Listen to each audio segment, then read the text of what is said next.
തൊഴിലാളിയിലേക്ക് ഇറങ്ങിച്ചെല്ലുന്ന വ്യക്തിയാണ് പ്രിൻസ്. മത്സ്യത്തൊഴിലാളികളുടെ ഏതൊരു ആവശ്യങ്ങൾക്കും മുൻപന്തിയിൽ നിന്നുകൊണ്ട് അവരുടെ കാര്യങ്ങൾ വിജയിക്കുന്നത് വരെ അവരുടെ കൂട്ടത്തിൽ നിൽക്കുന്ന ആളാണ്. 14 വാർഡിൽ നിൽക്കുന്ന പ്രിൻസ് റിച്ചാർഡിന് കഴിവിന്റെ പരമാവധി എല്ലാവരും വോട്ട് ചെയ്ത് വിജയിപ്പിക്കാൻ നമ്മുടെ നാടിന്റെ വികസനത്തിന് വേണ്ടിയാണ്. നമ്മുടെ ഇടയിൽ നിന്ന് തന്നെ ഒരു മകൻ നാട്ടിലേക്ക് കടന്നു വന്നാൽ ഈ പഞ്ചായത്ത് ഇലക്ഷനിൽ നിന്ന് കടന്നു വന്നാൽ നമ്മുടെ ഓരോ കാര്യങ്ങളും പ്രിൻസിനെ നേരിട്ട് കണ്ട് അവതരിപ്പിക്കുകയും നമ്മുടെ ആവശ്യങ്ങൾ ഉന്നയിച്ചുകൊണ്ട് നമുക്ക് വേണ്ടി പ്രവർത്തിക്കാൻ സജ്ജമായൊരു ആളാണ് പ്രിൻസ്. അപ്പൊ നിങ്ങൾ എല്ലാവരും വോട്ട് ചെയ്ത് പ്രിൻസിനെ വിജയിപ്പിക്കുക. ഈ മുതലപ്പുഴി വാർഡിൽ ആര് ചെയ്യും? മുതലപ്പുഴി വാർഡില് പ്രിൻസ് എന്നുള്ള ഒരു സാന്നിധ്യം 14 വാർഡില് ഈ നമ്മളെ സംബന്ധിച്ചുള്ള മത്സ്യത്തൊഴിലാളികളാണ്. കാര്യം എന്ന് വെച്ചാൽ നമ്മളെ ഉപജീവന മാർഗം മത്സ്യബന്ധനമാണ്. അപ്പൊ ഒരുപാട് പ്രശ്നങ്ങൾ ഹാർബറെ സംബന്ധിച്ച് ഒരുപാട് പ്രശ്നങ്ങളുണ്ട്. ഇതിനു മുമ്പ് ഈ റിംഗ് സീൽ വല ഈ നമ്മുടെ തീരം നഷ്ടപ്പെട്ടതിന് ശേഷം ഈ 2000 മുതൽ തീരനഷ്ടത്തിന് ശേഷം നമ്മള് ഒരുപാട് പ്രശ്നങ്ങൾ അതിജീവിച്ച് ഞങ്ങൾ മുന്നോട്ട് പോയത്. അതിൽ ഏറ്റവും കൂടുതൽ മത്സ്യമേഖലയിലാണ് പ്രശ്നങ്ങൾ ഉണ്ടായിട്ടുള്ളത്. ഞങ്ങളുടെ ഈ താഴമ്പള്ളിയും പൂത്ര എന്നുള്ള ഗ്രാമങ്ങൾ രണ്ട് ഒറ്റപ്പെട്ട് കിടക്കുന്ന ഒരു അവസ്ഥയിൽ ജീവിത സാഹചര്യം പോലും ബുദ്ധിമുട്ടി നിൽക്കുന്ന സമയത്താണ് ഈ റിംഗ് സീൽ വരുന്നത്. ആ സമയത്ത് തന്നെ ഒരുപാട് പ്രശ്നങ്ങൾ അപ്പുറത്തുള്ള സമീപന മേഖലയിൽ ആയിക്കോട്ടെ അതിൽ ഒരുപാട് പ്രശ്നം നേരിടുന്നു. പക്ഷെ അതിൽ നേതൃത്വം നൽകി 2-3 വ്യക്തികൾ നേതൃത്വം നൽകി ഇപ്പോ അന്ന് 3-4 സംരംഭങ്ങളെ ഉണ്ടായിരുന്നുള്ളൂ. ഇപ്പൊ 200-250 സംരംഭങ്ങൾ. ആ സംരംഭങ്ങളിൽ നിന്ന് ജീവിക്കുന്നത് ഏതാണ്ട് 50,000 കുടുംബങ്ങളാണ് ജീവിക്കുന്നത്. അതിന്റെ നേതൃത്വം നൽകി എന്നുള്ള രീതിയിൽ ആത്മവിശ്വാസത്തോട് പറയും പ്രിൻസ് എന്നുള്ള ഒരു സാരഥി എന്നുള്ള രീതിയിൽ ഈ മുതലപ്പുഴി വാർഡ് എന്നുള്ള രീതിയിൽ അവന് പൂർണ്ണമായിട്ടും ജനങ്ങൾ സപ്പോർട്ട് ചെയ്യും. പൂർണ്ണമായിട്ട് വിജയം ഉറപ്പാണെന്ന് ഞാൻ പറയുന്നു. പ്രിൻസ് റിച്ചാർഡ് വിജയം ഉറപ്പാണ് 14 വാർഡിൽ. ഈ കടലോര മേഖലയിൽ ആര് ജയിക്കും? പ്രിൻസേ ജയിക്കുള്ളൂ മുതലപ്പുഴി വാർഡില്. ജയിക്കത്തേ ഉള്ളു. പ്രിൻസ് റിച്ചാർഡ് ജയിക്കും ഉറപ്പായിട്ട്. കാര്യം അവന്റെ പ്രവർത്തന പരിചയവും ഈ ആളുകളുടെ സമീപനവും വളരെ ലാളിത്യവും കലാപരവുമായുള്ള ഒരു സമീപനമാണ് അവൻ കാണിക്കുന്നത്. കൂടുതലായിട്ട് മത്സ്യത്തൊഴിലാളികളായിട്ട് നല്ല സമ്പർക്കം ഉള്ള ഒരു വ്യക്തിയാണ് പ്രിൻസ് റിച്ചാർഡ്. അതുകൊണ്ട് പ്രിൻസ് ജയിക്കും ഞങ്ങൾ പൂർണ്ണമായി വിശ്വസിക്കുന്നു. ഈ 14 വാർഡിൽ ആര് ജയിക്കും? 14 വാർഡില് പ്രിൻസ് ജയിക്കാൻ തന്നെയാണ് 90% ചാൻസ്. നാട്ടുകാർക്ക് മൊത്തത്തിൽ അറിയാവുന്ന ഒരാളെന്ന നിലയിൽ, പിന്നെ വ്യക്തികളുമായിട്ടുള്ള നല്ല ബന്ധം എന്ന നിലയിൽ അവൻ തന്നെ ജയിക്കും. ഈ തീരദേശത്തെ മത്സ്യത്തൊഴിലാളികൾ ഇത്ര രാത്രിയും വിളിച്ചതനുസരിച്ചാണ് നമ്മളിവിടെ എത്തിയിരിക്കുന്നത്. അതിന് കാരണം അവർക്കിടയിലുള്ള ഒരു സ്ഥാനാർത്ഥിയാണ് ഇവിടെ മത്സരിക്കുന്നത്. ആ സ്ഥാനാർത്ഥി ആരാണെന്ന് നമുക്ക് നോക്കാം. നമസ്കാരം. ഇത്ര രാത്രിയായിട്ടും ഇവിടുത്തെ ഈ തീരദേശത്തെ മത്സ്യത്തൊഴിലാളികളുടെ വിളിച്ചിട്ടാണ് നമ്മൾ വന്നത്. അപ്പൊ ഇത്രയേറെ അവർക്കിടയിൽ പ്രീതി ഉണ്ടാവും താങ്കൾ ആരാണ്? ഞാനൊരു മത്സ്യത്തൊഴിലാളി ആണ്. എന്റെ വാർഡ് മുതലപ്പുഴി ആണ്. മുതലപ്പുഴി 14 വാർഡിലാണ് LDF എന്നെ നിയോഗിച്ചിരിക്കുന്നത് മത്സരാർത്ഥിയാകുവാൻ വേണ്ടി. മത്സ്യമേഖലയിൽ നമ്മുടെ LDF ഗവൺമെന്റ് നടത്തുന്ന വികസന പ്രവർത്തനങ്ങളെ മുൻനിർത്തിക്കൊണ്ടാണ് എന്നെ ഇവിടെ നിർത്തിയിരിക്കുന്നത്. മത്സ്യത്തൊഴിലാളികൾക്ക് വേണ്ടി മുതലപ്പുഴയിൽ 177 കോടി രൂപ അനുവദിച്ച് ഇപ്പോൾ മത്സ്യ മേഖലയിൽ ഹാർബറിന്റെ പണി നടന്നുകൊണ്ടിരിക്കുന്നു. ഒപ്പം തന്നെ ഏതാണ്ട് 12ഓളം പുലിമുട്ടുകൾ നമുക്ക് വേണ്ടി മത്സ്യത്തൊഴിലാളി മേഖലയുടെ തീരം സംരക്ഷിക്കുന്നതിന് വേണ്ടി LDF ഗവൺമെന്റ് പൈസ അനുവദിച്ച് അതിന്റെ പ്രവർത്തനം നടന്നുകൊണ്ടിരിക്കുന്നു. ഒപ്പം തന്നെ ഞങ്ങൾക്ക് ഡ്രഡ്ജ് ചെയ്യാനുള്ള സംവിധാനങ്ങൾ അതും ചെയ്ത് ഏറെക്കുറെ പണി തുടങ്ങിയിരിക്കുകയാണ്.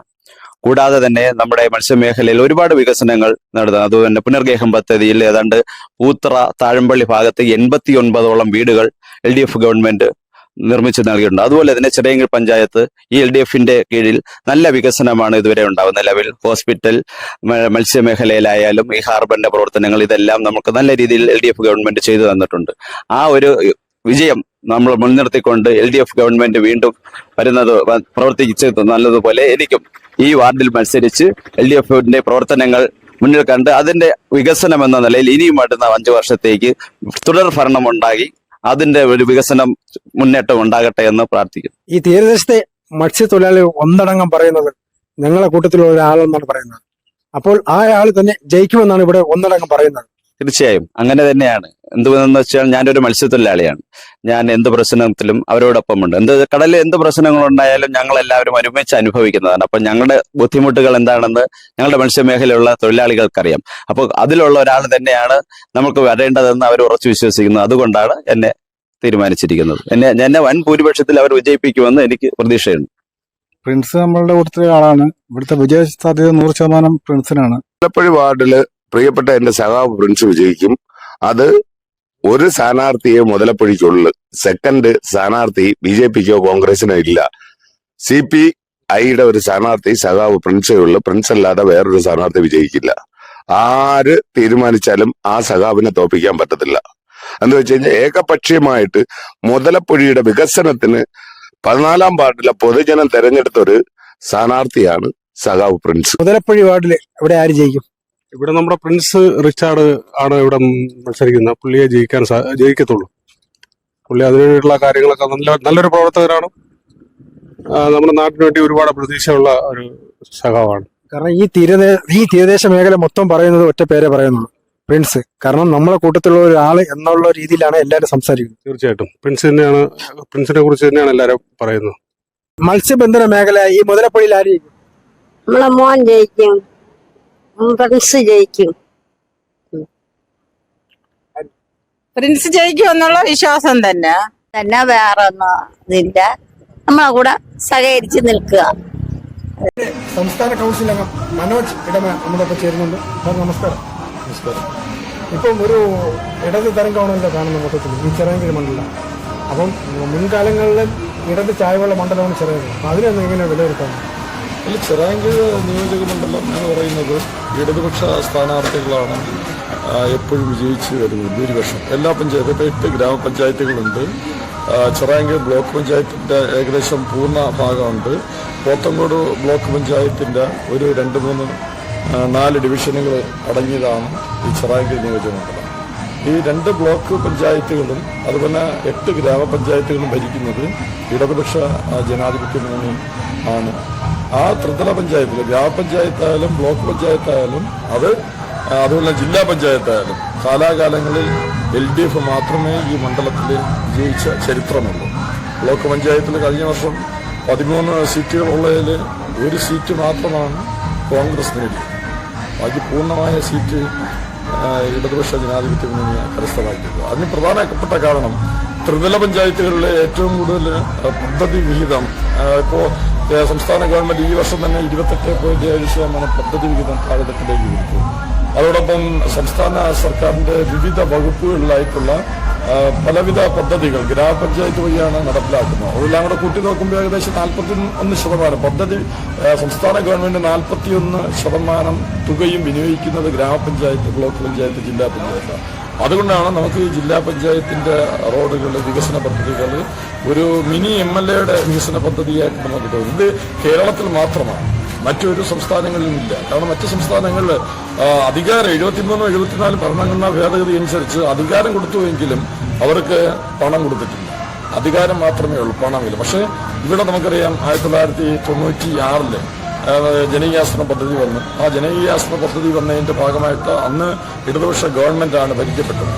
ആ ത്രിതല പഞ്ചായത്ത് അധികാരത്തിൽ വന്ന് 6-7 മാസം കഴിഞ്ഞപ്പോൾ ജനകീയാസൂത്രണ പദ്ധതി വരികയും അതിന്റെ ഫലമായി അന്ന് 35-40% തുക ഗ്രാമപഞ്ചായത്തുകൾ വീഴ്ച നൽകുകയും ചെയ്യും. പക്ഷേ ഇടയ്ക്ക് വന്ന UDF ഗവൺമെന്റുകൾ, കോൺഗ്രസ് ഗവൺമെന്റുകളാണ് ആ പദ്ധതി വിഹിതത്തിൽ കുറവ് വരുത്തിയത്. അത് ജനങ്ങൾക്ക് നന്നായി അറിയാം. അതുകൊണ്ട് ത്രിതല പഞ്ചായത്തുകളിൽ ഇടതുപക്ഷ പ്രസ്ഥാനങ്ങൾ മാത്രമേ വിജയിച്ചു വരാറ്. ഈ തലസ്ഥാന നഗരിയുടെ പ്രധാന തീരദേശ മേഖലയാണല്ലോ ഈ മുതലപ്പൊഴി. ഇപ്പോൾ അവിടുത്തെ ഈ ദൈനംദിനമുള്ള പ്രശ്നങ്ങൾക്ക് ഒരു പരിഹാരം LDF സർക്കാരിന് സാധിക്കുന്നു. അത് ഇടതുപക്ഷ ജനാധിപത്യത്തിലൂടെ വികസന പദ്ധതിയിൽ ഏറ്റവും വലിയൊരു നാഴികക്കല്ലാണ് മുതലപ്പൊഴി കൃഷിഭാഗം. EK നായരുടെ കാലത്താണ്, അന്ന് ആനത്തലോട്ട് ആനന്ദനാണ് MLA വന്നപ്പോഴാണ് ഈ ഫിഷിംഗ് ഹാർബർ യാഥാർത്ഥ്യമാക്കാൻ വേണ്ടി പണം ചെലവഴിച്ചത്. പല ഘട്ടങ്ങളിൽ വന്ന ആസൂത്രണത്തിന്റെ ഭാഗമായിട്ട് അത് കോടികൾ ചെലവഴിച്ചു. ഇപ്പൊ തന്നെ VCC MLAയുടെ നേതൃത്വത്തിൽ വിവിധങ്ങളായ പദ്ധതികളുടെ ഭാഗമായിട്ടുള്ള കോടികൾ അവിടെ ചെലവഴിച്ചു. മാത്രമല്ല തീരദേശ മേഖലയിലെ നമ്മുടെ ഈ നിയോജക മണ്ഡലത്തിൽ മാത്രം 1042 വീടുകളാണ് പുനർഹേഹം പദ്ധതി അനുസരിച്ച് കൊടുത്തത്. 10 ലക്ഷം രൂപയാണ് ഒരു കുടുംബത്തിന് വീട് വയ്ക്കാൻ കൊടുത്തത്. കാരണം 6 ലക്ഷം രൂപയ്ക്ക് ഭൂമി വാങ്ങുകയും 4 ലക്ഷം രൂപയ്ക്ക് വീട് വയ്ക്കുകയും. അങ്ങനെ അവരെല്ലാം തീരദേശത്ത് നിന്ന് പുനർഹേഹം പദ്ധതി അനുസരിച്ച് അവർക്ക് സഹായം, വീട് വയ്ക്ക് ഭവന നിർമ്മാണ പദ്ധതികൾ കൊടുക്കുകയും മാത്രമല്ല ഈ മുതലപ്പൊഴി എന്ന് പറയുന്നത് ആസൂത്രണം, ഒരു നല്ല രീതിയിലുള്ള ഒരു ആസൂത്രണം അതിനകത്ത് ഉണ്ടായിട്ടില്ലാത്തതിന്റെ ഫലമായി MLAയുടെ വികസന ഫണ്ടിൽ നിന്ന് 50 ലക്ഷം രൂപ ചെലവഴിച്ചുകൊണ്ട് ഒരു പ്രോജക്റ്റ് തയ്യാറാക്കി. ആ പ്രോജക്റ്റാണ് ഇപ്പോൾ യാഥാർത്ഥ്യമായി. 177 കോടി രൂപയുടെ പ്രോജക്റ്റാണ്. ആ പ്രോജക്റ്റിന്റെ പ്രവർത്തനം ആരംഭിച്ചു കഴിഞ്ഞാൽ ബഹുമാനപ്പെട്ട മുഖ്യമന്ത്രി സഖാവ് പിണറായി വിജയനാണ് ഇത് ഉദ്ഘാടനം ചെയ്തത്. അദ്ദേഹം ഉദ്ഘാടനം ചെയ്ത് അതിന്റെ പ്രവർത്തനം ആരംഭിച്ച് പുളിമുട്ടുകൾ ഇപ്പോൾ പണി ആരംഭിച്ചു കഴിഞ്ഞു. ഇപ്പൊ തീരദേശ സംരക്ഷണത്തിന് വേണ്ടിയായിരുന്നു ഇത് ഏറ്റവും കൂടുതൽ വിനിയോഗിച്ചത്. അപ്പോൾ ഈ പ്രദേശത്തുള്ള ജനങ്ങൾ മുഴുവനും ഈ ഗവൺമെന്റിന് അനുകൂലമാണ്, LDF മുന്നണിക്ക് അനുകൂലമാണ്. അതുകൊണ്ട് ആ തീരദേശത്തുള്ള മുഴുവൻ വാർഡുകളും, മുതലപ്പുഴി വാർഡ് ഉൾപ്പെടെയുള്ള തീരദേശ വാർഡുകൾ മുഴുവനും ഇടതുപക്ഷ ജനാധിപത്യ മുന്നണി വിജയിക്കുമെന്നത് യാതൊരു സംശയവും. ചിറയൻകീഴിന്റെ തെരഞ്ഞെടുപ്പ് കമ്മിറ്റിയുടെ ചെയർമാനും ഇവിടുത്തെ LC സെക്രട്ടറിയുമായ വിജയദാസ് സാർ നമ്മളോട് ചേർന്നുണ്ട്. സാർ നമസ്കാരം. നമസ്കാരം. നമ്മുടെ ഇടതുപക്ഷ സർക്കാർ ഈ കേരളത്തിൽ ഇതുവരെ കഴിഞ്ഞ 10 വർഷക്കാലമായി നടത്തിയിട്ടുള്ള വികസന പ്രവർത്തനങ്ങളുടെയും ക്ഷേമ പ്രവർത്തനങ്ങളുടെയും പിന്തുടർച്ച എന്ന നിലയിൽ ഈ വരുന്ന തദ്ദേശ സ്വയംഭരണ തെരഞ്ഞെടുപ്പിൽ ത്രിതല പഞ്ചായത്തിൽ മത്സരിക്കുന്ന ഇടതുപക്ഷ മുന്നണി സ്ഥാനാർത്ഥികൾക്ക് അവർ പൂർണ്ണമായിട്ടും ബ്ലോക്ക് ഡിവിഷനിലും ജില്ലാ പഞ്ചായത്തിലും ഈ ചിറയൻകീഴ് ഗ്രാമപഞ്ചായത്തിലെ 19 ഗ്രാമപഞ്ചായത്തിൽ മത്സരിക്കുന്ന ഇടതുപക്ഷ സ്ഥാനാർത്ഥികൾ മുഴുവൻ പേരും ജയിച്ചു വരും എന്നുള്ള വിശ്വാസം ഞങ്ങൾക്കുണ്ട്. കഴിഞ്ഞ 5 വർഷക്കാലം ചിറയൻകീഴ് ഗ്രാമപഞ്ചായത്ത് നടത്തിയിട്ടുള്ള വികസന പ്രവർത്തനങ്ങൾക്ക് അത് വോട്ടായിട്ട് മാറും എന്നുള്ള വിശ്വാസവും ഞങ്ങൾക്കുണ്ട്. ചിറയൻകീഴ് ഗ്രാമപഞ്ചായത്തിന്റെ LDFന്റെ തെരഞ്ഞെടുപ്പ് കമ്മിറ്റി ചെയർമാൻ എന്ന നിലയിൽ ഈ ഗ്രാമപഞ്ചായത്തിൽ മത്സരിക്കുന്ന 19 വാർഡിൽ മത്സരിക്കുന്ന ഇടതുപക്ഷ സ്ഥാനാർത്ഥികളും അതുപോലെ തന്നെ ബ്ലോക്ക് ഡിവിഷനിലും ജില്ലാ പഞ്ചായത്തിലും മത്സരിക്കുന്ന മുഴുവൻ സ്ഥാനാർത്ഥികളും ഈ കേരള സർക്കാരിനെ അതുപോലെ തന്നെ ഈ കേരളത്തിൽ നടത്തിയിട്ട് വികസന പ്രവർത്തനങ്ങൾക്ക് പൂർണ്ണ പിന്തുണ ഈ തെരഞ്ഞെടുപ്പിലൂടെ അവരെ വോട്ടാക്കി മാറ്റുമെന്നുള്ള വിശ്വാസം ഞങ്ങൾക്കുണ്ട്. അതിന്റെ ഇപ്പോൾ ഒരു പരിചയപ്പെടുത്തലിന്റെ ആവശ്യമില്ല. ഈ വാർഡിലെ മുഴുവൻ പേരും ആ സഖാവിനെ വിജയിപ്പിക്കുന്നതിനുള്ള തീവ്ര പ്രയത്നത്തിലാണ്. നല്ല ഭൂരിപക്ഷത്തില് വരുന്ന തെരഞ്ഞെടുപ്പിൽ 9-ാം തീയതി നടക്കുന്ന തെരഞ്ഞെടുപ്പില് നല്ല ഭൂരിപക്ഷത്തില് ആ സഖാവിനെ ചിറയൻകീഴ് ഗ്രാമപഞ്ചായത്ത് മെമ്പറായിട്ട് തിരഞ്ഞെടുക്കും എന്നുള്ള വിശ്വാസം ഞങ്ങൾക്ക് LDFന്റെ ഞങ്ങൾക്ക് എല്ലാവർക്കും ഉണ്ട് എന്ന് ഈ അവസരത്തിൽ പറയാനായിട്ട് ആഗ്രഹിക്കുകയാണ്.